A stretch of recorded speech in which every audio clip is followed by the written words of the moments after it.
Welcome dear friends. In this video we will discuss sentence correction portion of CSS English paper of the year 2016. So let's start. Sentence number 1 is we were staying at my sister's cafe's cold vacation home. Correct sentence is we were staying at my sister's cafe card vacation home. यहाँ पर original sentence में cafe code use हुआ है जो कि incorrect use हुआ है। ये एक्चुअली कैफी कार्ड है जो कि प्रॉपर नाउन है और एक स्पेसिफिक लोकेशन को रेफर करता है।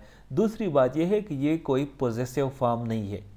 जो करेक्ट टर्म है यहाँ पर that is cafe card.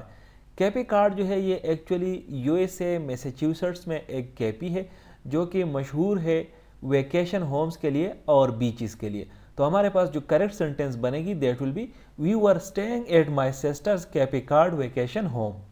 Next is she recommended me that I take a few days off from my work. Correct sentence is she recommended that I take a few days off from my work. यहाँ पर original sentence को हम इस तरह से correct करेंगे कि जो प्रोनाउन इसमें यूज़ हुआ है मी रिकमेंडेड के बाद इसको हम रिमूव करेंगे। इसको क्यों रिमूव करेंगे, इसके पीछे लॉजिक ये है कि इंग्लिश में जब हम वर्ब्स यूज़ करते हैं जिस तरह के रिकमेंड, सजेस्ट या एडवाइस, तो इस तरह के वर्ब के बाद इनडायरेक्ट ऑब्जेक्ट प्रोनाउन की ज़रूरत नहीं होती। जो करेक्ट स्ट्रक्चर है that is to follow these verbs directly with the objective pronoun. इसके बाद डायरेक्टली ऑब्जेक्टिव प्रोनाउन आएगा जिस तरह के दैट है and the base form of the verb, और वर्ब का जो base form of the verb है वो आएगा विदाउट टू, उसके साथ कोई टू की एडिशन नहीं होगी। तो हमारे पास यहाँ पे जो करेक्ट सेंटेंस बनेगी that will be she recommended that I take a few days off from work. यहाँ पर हमने रिकमेंडेड के बाद मी को रिमूव किया और डायरेक्ट जो है हम ऑब्जेक्टिव प्रोनाउन लेके आए दैट, और इसी तरह से हमारी सेंटेंस जो है वो करेक्ट बन गई। Next is I tried to explain him the problem but he had difficulty understanding me. Correct sentence is I tried to explain the problem to him but he had difficulty understanding me. अब यहाँ पे original sentence को correct करने के लिए आपको एक rule का पता होना चाहिए। अब वो रूल ये है कि जब भी इंग्लिश में हम वर्ब एक्सप्लेन को यूज़ करते हैं तो उस वक्त जो डायरेक्ट ऑब्जेक्ट है सेंटेंस में, डायरेक्ट ऑब्जेक्ट का मतलब यहाँ पे वो चीज़ है जिसको एक्सप्लेन किया जा रहा है, तो वो डायरेक्ट ऑब्जेक्ट जो है it should come before the indirect object, मतलब इनडायरेक्ट ऑब्जेक्ट से वो पहले आना चाहिए। और इनडायरेक्ट ऑब्जेक्ट का इसमें मतलब है the person to whom it is being explain, मतलब वो शख्स या वो चीज़ जिसको वो दूसरी चीज़ एक्सप्लेन की जा रही है। तो इसी वजह से जो करेक्ट स्ट्रक्चर है हमारे साथ that is explain the problem to him rather than explain him the problem. तो हमारे पास जो करेक्ट सेंटेंस बनेगी यहाँ पर that is I tried to explain the problem to him but he had difficulty understanding me. अब यहाँ पर हमने किया क्या है, यहाँ पर ये हुआ है कि हम अगर देखें explain the problem to him, यहाँ पर प्रॉब्लम जो है वो हिम से पहले आया है। ओरिजिनल सेंटेंस में हमने किया क्या, हमने हिम जो है वो प्रॉब्लम से पहले लेके आए और जो हमारे पास सेंटेंस है वो करेक्ट बन गई। Next is I will do the grocery shopping for you grandma Lucy said. Correct sentence is I will do the grocery shopping for you grandma Lucy said. अब यहाँ पे अगर हम ओरिजिनल सेंटेंस को देखें तो ओरिजिनल सेंटेंस में 3 mistakes है।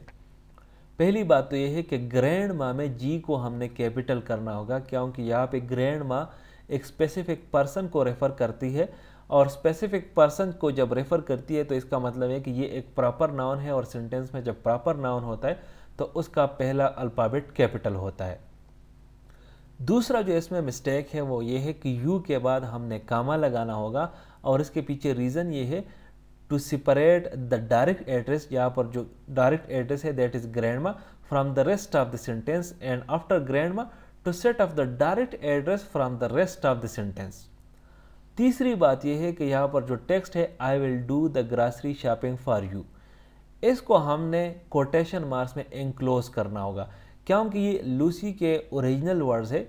जिस तरह लूसी ने बात कही है वो ओरिजिनल बात है, तो उसको हमने कोटेशन मार्क्स में इंक्लोज करना होगा ताकि यहाँ पर पता चले कि ये लूसी के कहे हुए अल्फाज है।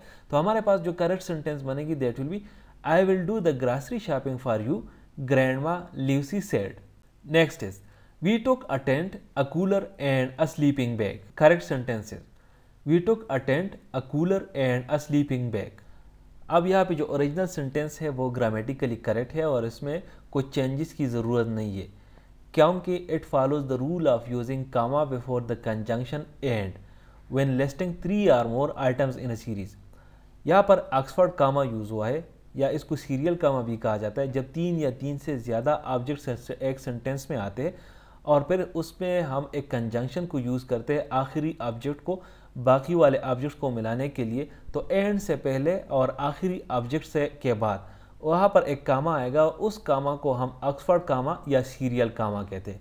तो सेंटेंस को अगर ग्रामर के रूल्स के लिहाज से देखा जाए तो सेंटेंस परफेक्ट है और इसमें किसी चेंज की ज़रूरत नहीं है। Next is I don't know why you did not go. If I were you, I should have gone. Correct sentences. I don't know why you did not go.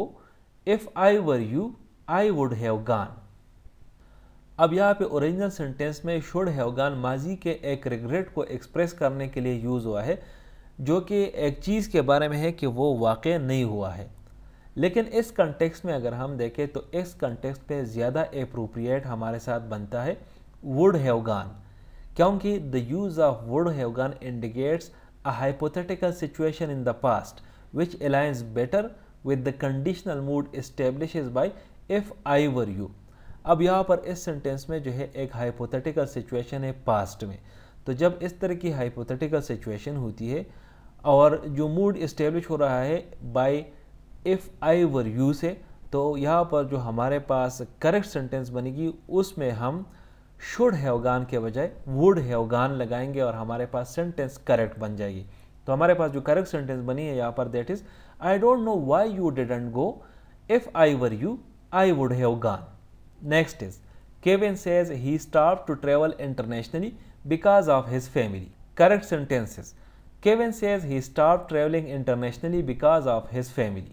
अब यहाँ पे ओरिजिनल सेंटेंस को correct करने के लिए आपको एक rule का पता होना चाहिए कि इंग्लिश में किसी सेंटेंस में जब वर्ब स्टॉप यूज़ होता है तो स्टॉप डायरेक्टली फॉलो होता है by the gerund form of another verb. इस केस में जो जेरंड है दूसरे वर्ब का that is travelling.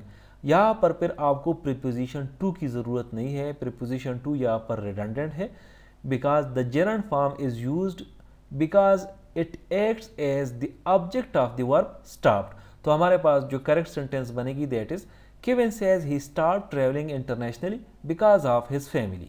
Next is, don't run, Mr. Salman shouted. Correct sentences. Don't run, shouted Mr. Salman. अब यहाँ पे ओरिजिनल सेंटेंस को करेक्ट करने के लिए आपको पता होना चाहिए कि जब डायरेक्ट कोटेशन के बाद कोई इंडिपेंडेंट क्लास आता है तो जो कोटेशन है उसको हम कामाज में इंक्लोज करते हैं। यहाँ पर जो कोटेशन है दैट इज डोंट रन, तो डोंट रन को हम कोटेशन में इंक्लोज करेंगे और उसके बाद जो इंडिपेंडेंट क्लास है that is shouted mister Salman, वो इसके बाद आएगा। तो हमारे पास जो करेक्ट सेंटेंस बनी है यहाँ पर that is don't run shouted mister Salman. Thank you for watching this video. Stay blessed.